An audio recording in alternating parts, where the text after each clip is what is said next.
viajero que hizo en bici 41.500 kilómetros en 20 meses. ¿Sientes que has cambiado? En plan, que estos 20 meses te han enseñado cosas.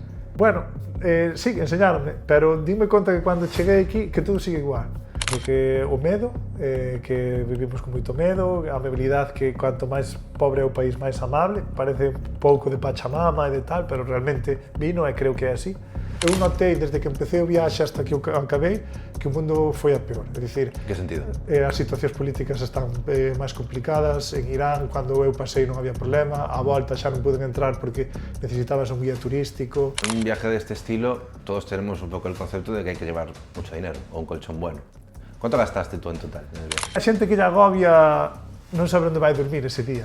Eu non teño ese problema. Eu había días que eran as 11:30 da noite e eu non sabía onde iba a dormir. En plan, pois o que veña, virá.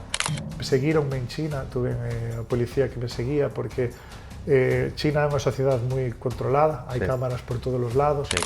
Teño que dicir que o 14º, 15º mes de viaxe foron duros porque vía que levaba xa moito tempo na viaxe e que ele estaba moi lonxe de casa aínda.